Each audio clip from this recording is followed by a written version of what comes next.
The only announcement we have is that we went into the studio after a few delays. We finally made it into the studio this last week to film another episode of the Quest for Truth telecast, and hopefully we'll have that ready to be aired sometime next week. If so, it'll be late in the week, I'm thinking. So look forward to that. And for today's main message, we're going to be revisiting a message that was given by the late Daniel Quinn, and this was given at our Feast of Tabernacles site in 2012 in Dahlonega, Georgia.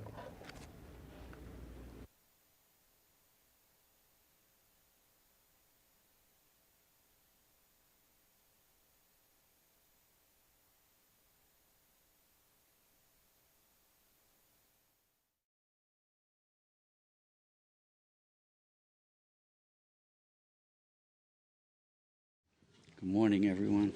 Good morning. I can't tell you how happy I am to be here. I hope I get through this. I want to thank you, first of all, for all your care and your concern for me, and most particularly your prayers. I was beginning to wonder myself if I was even going to be here. I started out in good fashion, but got waylaid in the process. But as you can see, I'm here now. And it's always a great thrill for me coming to service to see the children all scrubbed up and clean, and you get a chance to laugh once. That's it. You just laugh once, and then after that, I'm after you. And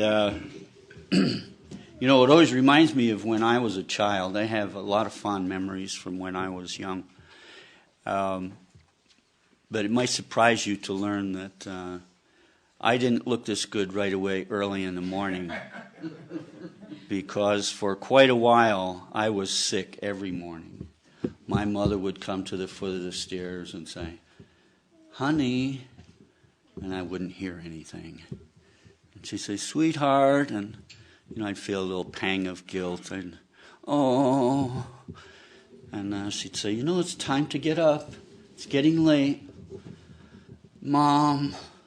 "What is it, dear?" "I don't feel good." And she'd say, "Well, what's the matter?" "I think I'm sick." And she'd say, "Well, go wash your face and hands and come down here and let me see you." And of course, I'd go in and, splash water on my face, and then descending the stairway, my poor bruised body racked with pain from battles with the monsters of the night, and my shoulders would be stooped down and my head would be hanging down, and I'd get down around the newel post, and she'd say, "What's wrong?" I'd say, "I don't feel well." And she would dutifully put her hand on my forehead, and without really making any determination, she'd sort of go, "Let me see your eyes." And I'd look up, and she'd say, "Open your mouth, stick your tongue out, say, So, "Well, come in the kitchen and sit down and sit here and have a glass of water." And of course, it really wasn't fair. I was so outclassed all the time. I really didn't know it. She was so far ahead of my game. She'd sit me at the kitchen table, and there would be this aroma of eggs and home fries, and there'd be orange juice on the table, and raisin toast. And in those years, the cereal boxes had a lot of cutouts on the back. There'd be airplanes and ships and buildings and that sort of thing. I'd sort of get a little engrossed in some of that, and some of my pain would begin to ebb away, and she'd say, "Do you think you can have something to eat?" And I'd go, "Okay." Yeah, right. And so she'd feed me. Before you know it, I'd be in my suit, white shirt and a tie, with my army bag, with a strap and my books, and going off to a great day, never realizing what happened to me. And that was the very bed I was getting out of that I was fighting getting in the previous evening. I didn't want to go to bed. And My father was a whole other proposition. You know, I understood what BED meant before I ever learned what it spelled, because it become time to go to bed, and he'd just go, BED. No negotiating here. No, that's it. Bedtime. And, of course, my mother would start early with, you know, you have to pick up your things. And then I'd go through this whole litany of things, you know, can I have a drink? And I can't find my this, and where's my pajamas? You know, I have to pee. You know, and the more you drank, the more legit it was. You know, after you're under the covers, what are you doing up there? I have to go to the bathroom. It was like a whole, till finally there would be that, you know, that one. That's enough. And that, of course, that didn't come from my mother. And sure enough, that was enough. That was the end right there. And you know, I do have fond memories of there was music in my family growing up, and it wasn't, you didn't take lessons, you kind of expressed an interest in something, and they'd take you in hand and show you how to do it. And I recall sitting on the living room floor, cross-legged in front of my father as he sat there with his Martin guitar and played things like Birmingham Jail and stuff like that. And inevitably, I would ask him to play this one particular tune. And I only remember one line from it, but it fascinated me, just the dynamic of the whole tune. It was called Little Sir Echo. And the line that I remember is, Little Sir Echo, how do you do? Hello. And then in response, he would just play these two notes on the guitar, and it would go, bing, bing. And he'd say, hello, bing, bing. And you know, that just fascinated me, because it seemed that the music kind of was like the life of the whole thing, and my father would call out to, it wasn't his voice coming back. It's almost as though someone would shout into Grand Canyon, and instead of having your voice reverberate and come back and say hello, it's almost like this benign creature or something was out there, and you thought, hello, and would come back, not in a human voice, but in this, not even music, because there was no rhythm or anything, just these two distinct, clear notes, and it would come, and they were so pleasant and friendly. You know, bing, bing. And they'd say, hello, bing, bing. You know, I loved that. It just fascinated me because of the dynamics of that. It wasn't like a regular song, a regular tune. You know, we all have these echoes in our life. You know, even from past feasts, maybe a message, a place that you went for the feast, or an event, new friends, and you just close your eyes for a moment and see if you recognize this echo from past feasts, and think, you know, listen hard, listen to this. Brethren, why are you here? You remember that? You remember? Oh, I'll tell you, that's still reverberating in the back of my mind. This diminutive man whose fragile body was attired impeccably, and his white hair combed back and rimless glasses. And he'd raise his frail arms, his fingers kind of bent with age. And he'd shake his arms and challenge us and demand of us, you know, why are you here? Why are you here? And the feast always began that way. And those were my early years in the church. I had entered my second childhood by then. And I had come to the church when I was 40 years old. But, you know, I'd come out of a life and coming into a new life that I didn't know anything about. I didn't know how to do this. And for the first few years, God coddled me and taught me like a loving father as you teach a small child. And every feast I would get a gift. Just as real as if I walked up to you now and handed you something, that God gave me a feast gift. And the first year, a few days after the feast, while praying, it came to me, not in a voice, but in a way that you're familiar with, that I couldn't even begin to describe in words. It came to me that when you come to pray, know what you want to talk about. The following year, a few days after the feast, while I was praying, and it came to me, You need to get the proper rest. Now, it may not come regularly, but rest is an important thing physically. It's part of our existence, and you have to at least try and accomplish that in order to function. The following year, a few days after the feast, while I was praying, if you can believe this, for a 40-year-old man to be told this, then God said to me, don't do the things that hurt you. That's how far behind I was and how much I had to learn. Well, those are early experiences. We all have them.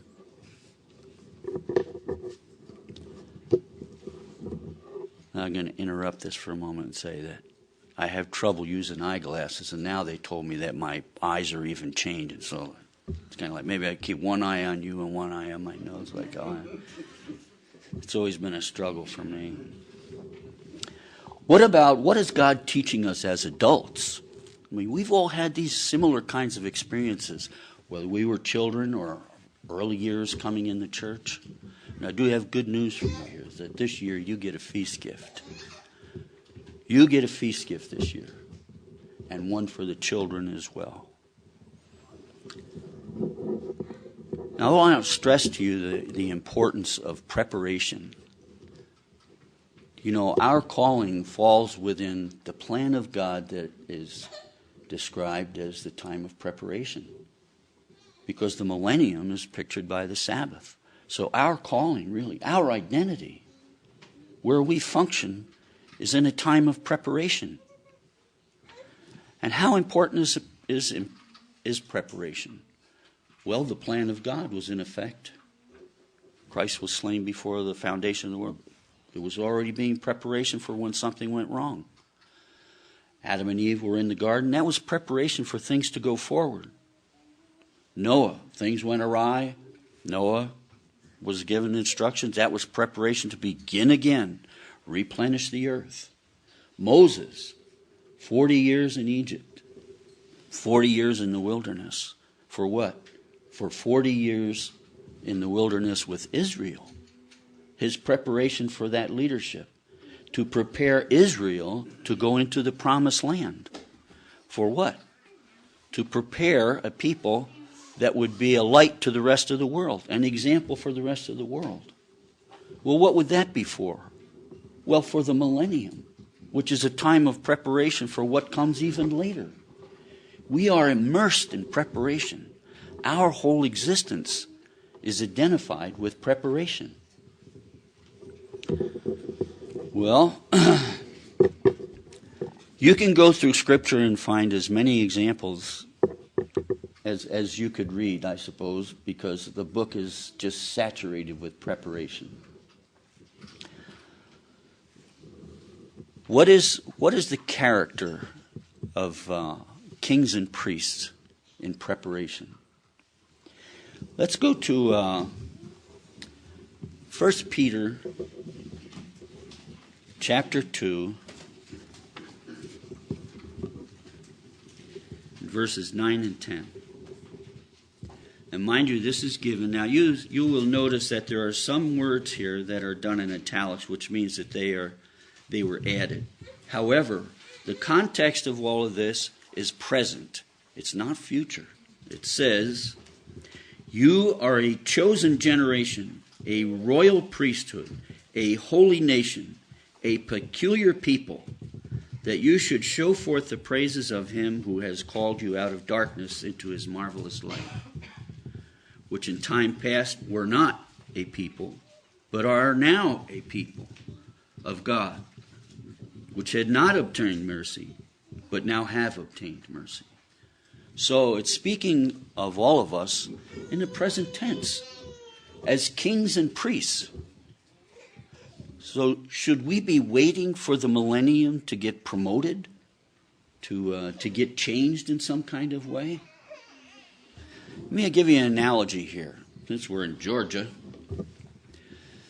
The 21st of February, 1955 was the 17th anniversary of my birthday. 3 days later, I was in the Army, and 3.5 months later, I was a member of the 82nd Airborne Division at Fort Bragg. But while I was there for advanced training, and I had not gone to jump school. And I wore the airborne uniform, a distinctive hat patch with a parachute and a glider. Everyone could see you coming from miles away. I'd say, there's one of those guys. And I wore the 82nd patch on my shoulder, red, white, and blue patch of America's Honor Guard. I wore the French Fourragère, which is a distinguished military decoration from the French government to the 82nd Airborne Division for its combat service in World War II. And I wore a Presidential Unit citation on my breast, awarded the unit by the President of the United States for combat action. And I wore jump boots, spit shine so you could see in them. And I wore a blue braid for infantry. And I was in the Queen of Arms with crossed rifles. But I didn't have that coveted item, that thing there that we used to kid around and say it was a flying ice cream cone. It was a parachute with a wing on either side. I didn't have that. And I was a full-fledged member of this prestigious division, but I wasn't a real one yet.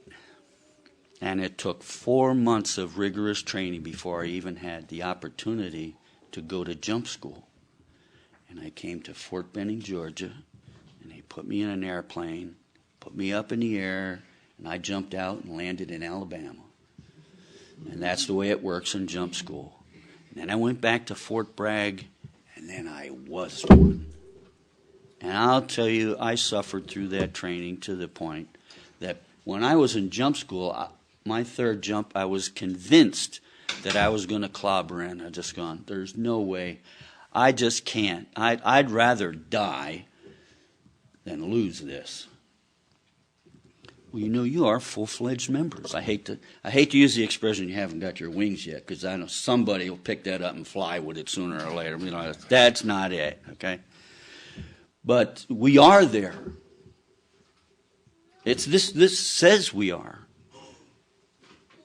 a holy nation, a king, a priest, holy, holy, holy, a priest, king, holy, holy, holy, a king.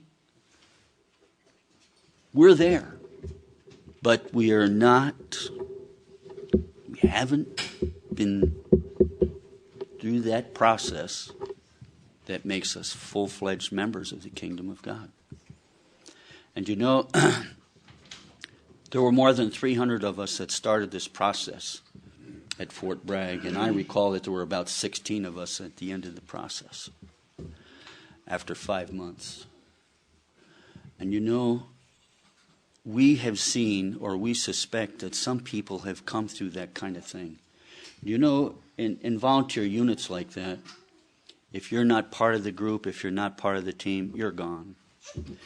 And those cadre that were there carried pink quit slips with them all the time. They had them on their person. They would come up and wave them. You go home. We don't want you here. They tried to get rid of you. And people who quit, they were gone the same day. They would take them right out of the group, take them back to the company, send them to the division. They were gone. They didn't get punished. They got shipped out to some who knows where. But they were not part of the group. It was part of the group that lasted all the way to the end, that went through the process that made them full-fledged members. It was tough for me. I was young and strong and dumb, but I, for whatever it was that made me committed to that, I've always been thankful for it. And I never thought that I would say some of the guys that trained me that. I'm glad they did that, because if you asked me back then, I'd say, when we get to town, have a discussion about this. But that's how we are. But we're still in training. We wear that uniform, but there's still something missing. Well, who's a good example of how to be a king or a priest? Who could we look to? Well, of course, Christ is our example. But we have someone that we have a whole lot more history about. So we could relate a little bit more to, and that'd be King David. a man after God's own heart. Now I've often wondered, how is it that God would look on this man and call him a man after God's own heart when you look at David's record? Because we have David with warts and all. If you look at King David, he started out as a boy, as a shepherd. In his teens, he became a warrior. Eventually, he became a king. And David's sins seem to stand out an awful lot. Usually when people, well, I shouldn't say usually, but frequently when people think of David, they think of his terrible transgressions. You know, he numbered the nation. 70,000 people's lives were lost. David didn't die. 70,000 people, 70,000 men, it says, that fell to the sword of the angel of death because of David's transgression. David's transgression with Bathsheba cost the life of an innocent child. And this woman's husband, a model soldier, can you imagine? He comes from the front, is beckoned by the king, comes to headquarters, comes to Jerusalem, is given time off. His wife is nearby. What did David do? Well, you go to 2 Samuel chapter 11. Bet you thought I wasn't going to get back to the book, huh?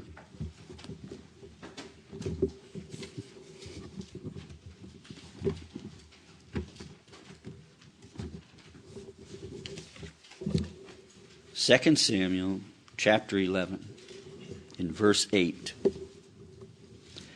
And David said to Uriah, "Go down to your house and wash your feet." And Uriah departed out of the king's house, and there followed him a mess of meat from the king.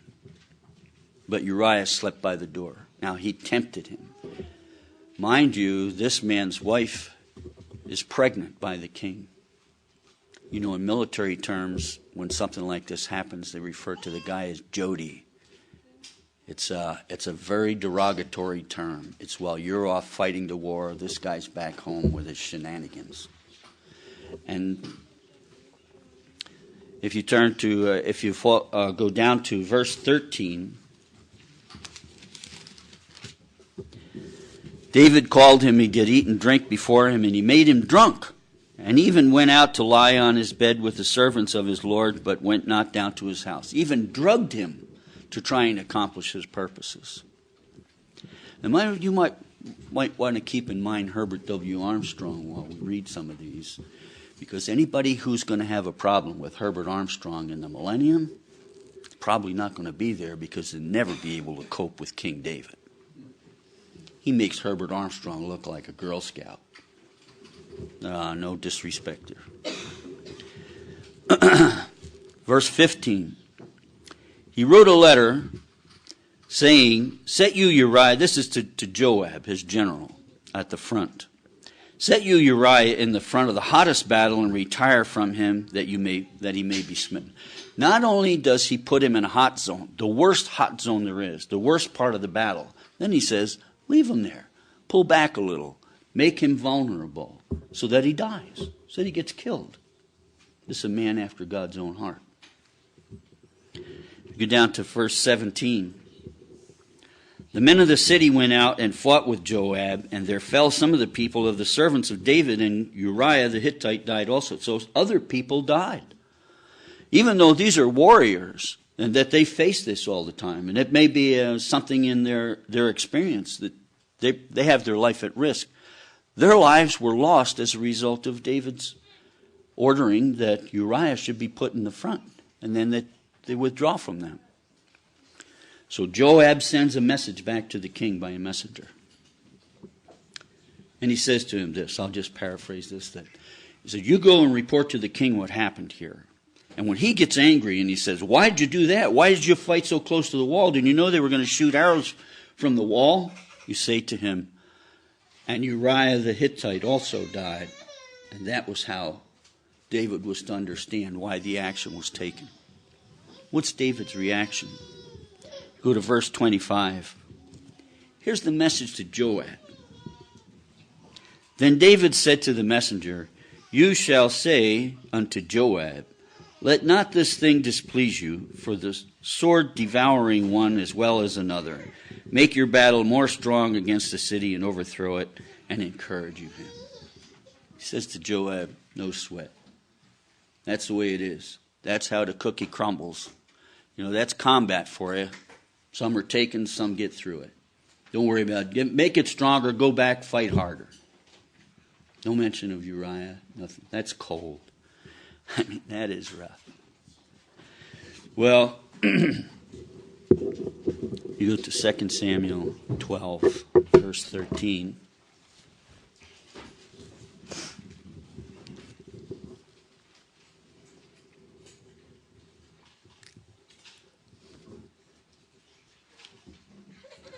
What I wanted to point out here was that regardless of David's sins, David had a deep, abiding love for God.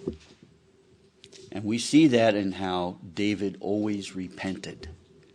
It broke David's heart, and he always threw himself on God's mercy.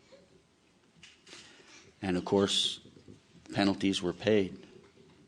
Even, the mention of this innocent child that David prayed before God, just broken. Perhaps some of you have lost a child. I know what that's like.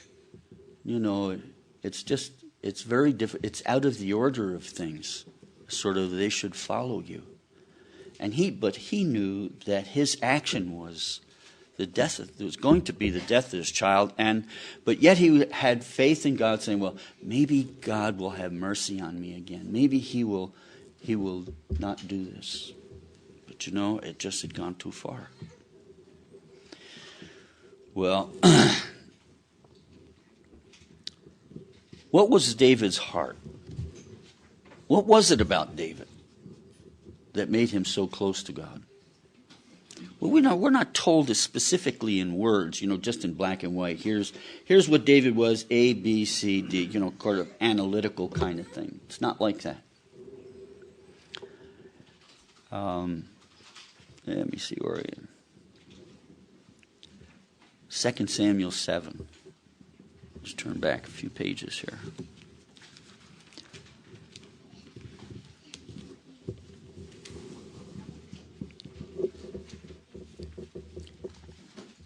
David's love for God. David was a warrior. David was a king, an absolute king. You can see David gives these orders that, his general sees what's going on. He even tried to dissuade him from numbering the nation.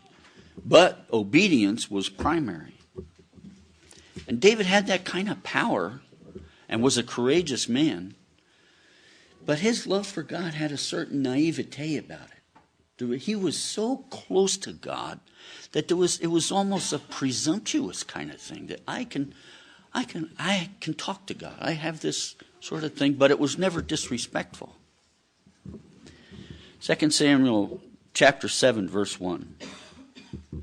It came to pass when the king sat in his house, and the Lord had given him rest round about from all his enemies, that the king said to Nathan the prophet, See now, I dwell in a house of cedar, but the ark of God dwells within curtains. He had this empathy kind of thing. It's like, why should God be portrayed that? Why should God be living this kind of way amongst us?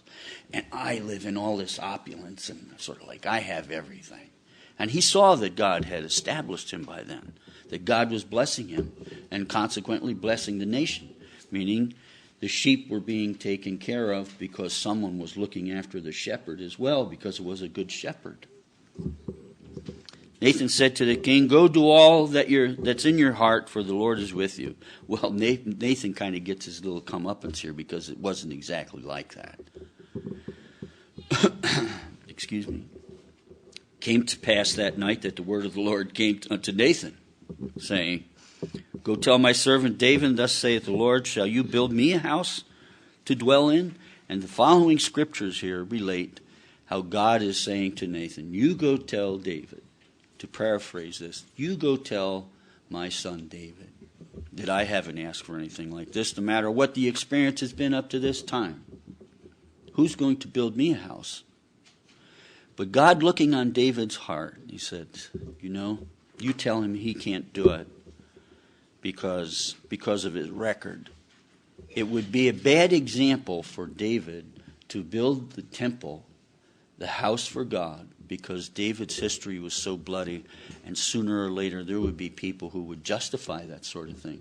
They would go to war or kill someone or, some bloody kind of action, and they'd point back and say, well, look at David, man after God's own heart, bloody man, he went and built a temple. And David began to understand that. He's saying, yeah, I can see that. But God loved him so much, he said, I would like it if you were able to do that. You can't. It's not going to portray me properly. However, I'll give you a son, and he'll build the house. I'll be a father to him. If he's out of line, I'll correct him. And I'll bless him when he's good. And that way, through your son, your throne, your kingdom will be established forever. It's an amazing event here. How did David take it? Where was David's heart? You say, well, what happened to me? I'm the king. How come I don't get to do it? Well, what about the kid? You never can tell how he's going to turn out. Why not take a chance on me? I have a record here, Or did he say, it's my idea. How come somebody else gets to do this? It's my idea. What did David do? Go to verse 18. David went to God. Then went King David in and sat before the Lord, and he said, who am I, O Lord, God? And what is my house that you have brought me here? And this is yet a small thing in your sight, O Lord, but you have spoken also of your servant's house for a great while to come. Did you see David doing this? That he is so in line with what God is saying. He has this idea that it's when we were young, a lot of us would say to our parents, when I grow up, I'm going to build a house for you. I want to build a house for you, and you'll live near, will there be neighbors or some kind of thing. Kids do that a lot, because that is the return of love. It's the empathy in the relationship. And God had this for David as well. That's why he called him a man after his own heart. That David was that close. In spite of all that David went awry with, that relationship salvaged whatever the damage would be. And it always came out on top. Well, what did David do? He said, well, okay, that's off in the future. I wish I'd get a chance to do it. David got right on board, and what did he do? He started collecting materials. He started collecting materials for the temple. Stones, timbers, gold. 100,000 talents of gold. A talent estimated to be 75 pounds. I can't even think of that much gold. You went to the gold mine yesterday. Somebody last night showed me a little vial, had some specks of gold in the bottom of it. See, I have gold. Huh? Yeah. Can you think of 75 pounds of gold? 75 pounds. Now multiply that by 100,000. This is a man doing something with his whole might, wouldn't you say? Not only that, but then Satan tries interfering here. But what happens? Satan is against all of this. Satan doesn't want me telling you these things. He doesn't want anybody speaking from this lectern. But the temple of God is being built. And who is building it? Well, 100,000 talents of gold. That staggers me. And that's not all the other materials. So David was working for something in the future. It bypassed him. that he fully supported the plan of God. Let's go to 1 Chronicles 28.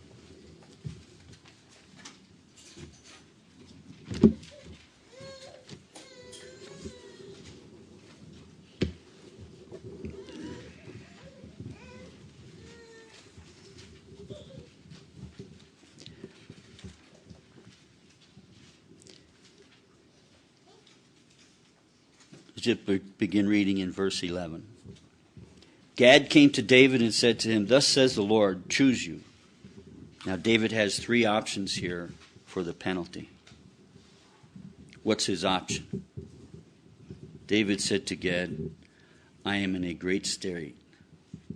Let me fall now into the hand of the Lord, for very great are his mercies. But let me not fall into the hand of man."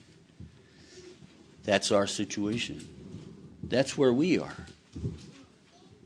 That we are in the hand of God, and when we go awry and we go to God, it's all erased. And we begin again. And what are we beginning on? What do we begin again with? The preparation. Everything is preparation. The bride is being prepared. We're all being prepared for the millennium. The millennium is preparation for something yet future. How do we fulfill that role now? How do we do that now? If we're kings and priests now, I mean, when I was with the 82nd, I had to be all of that thing. I had to be all of that before I had a chance to even get the chance to try to jump out of an airplane. I had to be all of that. I looked like one, except for that particular thing, that coveted item. Well, think of what you would be doing in the millennium. Whatever your responsibility happens to be, however many cities you have, or people, or states, or countries, or whatever it is, what will you be doing? The people that you rule over, will they be, let's say, in the Feast of Unleavened Bread, the first maybe day when you're in preparation, in the last couple hours they'll be calling out for pizza because you can't have leavening during the days of unleavened bread. Or the last day, there's only a few hours left in the day, and they'll all be saying, "Where should we call out for pizza?"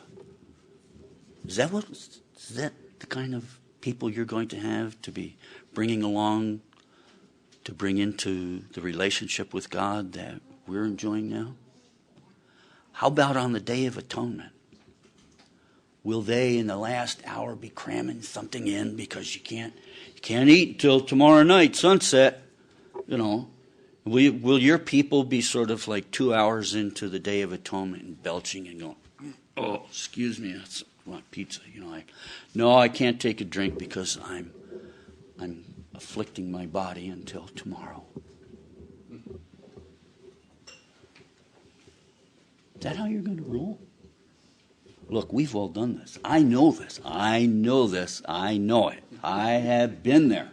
And these things didn't begin to occur to me until sometime later. There was a man who was the head of the building projects in our parent organization, I'll just call it that. His name was Dale Bailey. And he came east while I worked on the property in Mount Pocono to be in charge of the project. He said to me one Wednesday afternoon, "I'm going in town this evening to do my laundry. You want to come with me? We'll have dinner together." I said, No. I said, I do my laundry on Thursday night. He said, "What do you do that for?" I said, "Well, it's a day of preparation." He said, "What are you talking about?" He said, "Doing your laundry hasn't got anything to do with getting ready for the Sabbath." He said, "That's your regular stuff. That's what, that's your maintenance. That's what you do anytime. Everybody does their laundry. It's got nothing to do with getting ready for the Sabbath." I kind of thought about it, So I started doing my laundry on Wednesday night. Boy, day of preparation started loosening up for me. I wasn't cramming everything into that. Because our preparation is spiritual. Getting ready for the Sabbath is a spiritual event. It's not doing our laundry. There may be these last-minute items you top off the gas tank or, some of those little incidentals kind of. But if you were ruling in the kingdom, would you have those people at the gas station the last hour of the day of preparation so that you could get ready? And would the stores be open so that you could pick up those last minute items before the sun goes down? We've got an hour. We got to get over there. What about them? What's the example here? You can live the kingdom in real time now. Sometimes you may be going someplace, you go through a door, and there may be someone behind you, and you kind of hold the door behind you like that. They're coming along. And sometimes they grab the door, and sometimes they don't. But to try and learn more about this, I don't shop for about 4 or 5 hours before sundown, because I don't want them to have to be there and not have time to get ready for the Sabbath. I don't want to rule that way. Neither do you. Now, I'm not trying to set some new doctrine here. I'm not trying to establish some new kind of tradition. What I'm saying is that for a holy people, for a peculiar people, for a people of God, that these kinds of issues are worthy of consideration, even prayer. When Christ gets back, they'll find so doing. So doing what? Calling for pizza an hour before sunset? You think about it. That's incongruous. And eventually, this booklet, the Sabbath Test, this booklet's written by provocateurs, that this is not even a conversation for the kings and priests of the Lord God Almighty, serving Him. Listen, in the place of safety, those who are there are going to be observing the Sabbath, which means the day of preparation is inextricably linked to the Sabbath. It's our day. It's our identity. We should seize that to help us. So what will we be doing in the place of safety? Will Christ be there? Or will we be going to getting this intensive personal instruction there? It's only an hour. You send out to Toccoa, to the place down there, the pizza place will bring back, 500 pizzas, so that, in the millennium, where are you going to find a pizza joint open after 1 o'clock in the afternoon? It's not there. For the people of God, a conversation about eating in restaurants on the Sabbath is ludicrous. It's not even a conversation. Some people don't see that yet. This is a great treasure. We need to covet this. And the more we live this, the more God will instruct us and give us understanding about this way of life. Because when the day of preparation comes along for atonement, for days of unleavened bread, those kinds of things, we begin to alter our behavior to behave like kings and priests in the millennium. This is very real. This is a blessing. This is your feast gift. Because now we're in the middle of the feast. In a few days, there's that bittersweet sorrow of parting again. We all go our separate ways. You begin to hear comments about, we're going into the dark season. Are you kidding? After this, we just came here, get all the ammo we need, get refreshed. We're ready for that. We're ready for that. Well, over the course of the year, as you begin to keep the day of preparation like this, help you to remember about the events of the Sabbath. And you will be aware of how your brothers and sisters are also doing the same thing, that we're all becoming kings and priests. That's your feast gift. It's not for me. I don't write the mail. I just deliver it. That's for you. Now, of course, today's the day for the aquarium. How many people are ready to go to the aquarium? Oh, I'm seeing some grins already. Look at this. Now he's getting to us, finally, you know. Well, there's a gift for the children as well. Now, instead of going to the aquarium, suppose I gave you this option. How about I said we would be able to go to Atlanta and get on a plane and fly to Israel and be able to go around Israel and see where David grew up, to see his house, see his backyard, see the fields where he kept the sheep, or where Jesus was growing up as a boy, age of some of you children here with his brothers and sisters.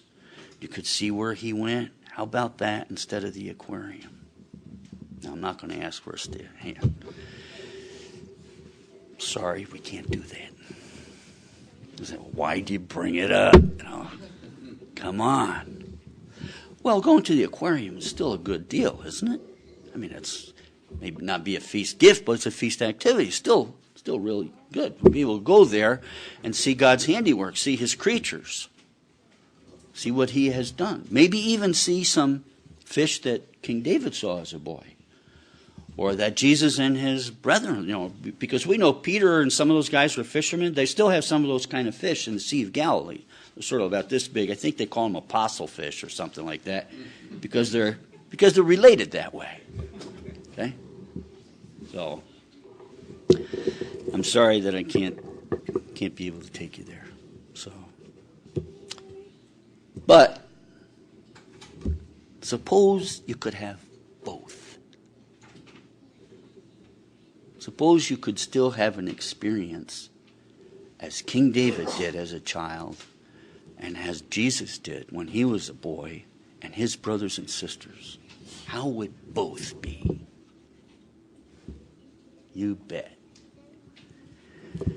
Well, it happens that this year, keeping the feast, if you visualize the earth, and Jerusalem is here, and you come all the way around the earth, and just about where we are in Georgia is almost about where Jerusalem and Nazareth are over here. So, when you go out at night and look at the stars, you're looking at the same picture that King David looked at when he was a boy tending the sheep. The same thing. You are there. And when Jesus and his brothers and sisters would look at the stars at night, you know, and then someone might say, wow, look at that one, how bright that one is. Look at that one, how big it is. Or how far away they are. How high is the sky? You see the same thing. And tonight is a day of preparation. And you can see those stars at some time before the end of the feast. Moms and dads, grandparents, surrogates. Now this is your feast gift, to be able to do this. There's a particular scripture that you can take home with you. It's Psalm 8. You go to the book of Psalms, chapter 8.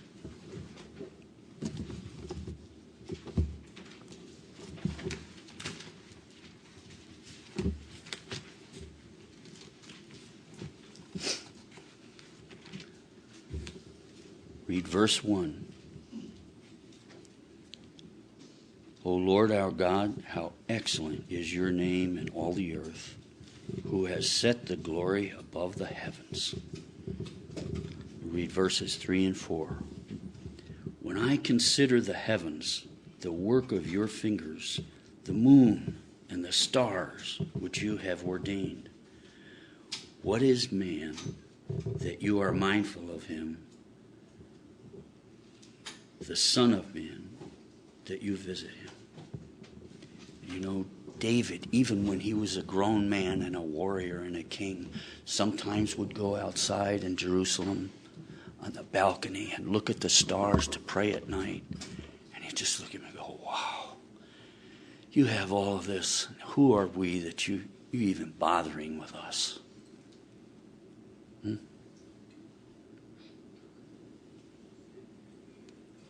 That's your feast gift. Keep that psalm, and over the course of the year now, whenever you look at the stars at night, it will help you to remember to keep this feast alive. And the new friends that you make and the things you hear. We know that you hear things during services that you wonder about, or that you understand, or that you may have questions about. Those stars will help you to remember that. That vision and that view belongs to you. It is your feast gift. It's not from me. I just deliver the mail. I don't write it. So if you keep these things, there'll be echoes in your mind. There'll be things that you can hearken back to. And for a night of preparation, the night where the day of preparation begins, if you listen hard enough, maybe you'll hear those echoes from years past. Are you listening? Can you hear them? Are you listening? Let not your heart be troubled, for in my Father's house are many mansions. If it were not so, I would have told you. But I go to prepare a place for you. And if I go to prepare a place for you, I'll come back and take you to me, so that where I am, you can be too.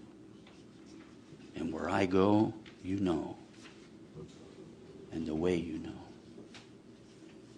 Are you listening? Can you hear him? It's getting late. Don't be wasting your time. Can you hear him? Are you listening? You don't want to be late. Are you waking up? Are you listening? Can you hear him? Are you listening? Are you listening? Can you hear him? Are you listening?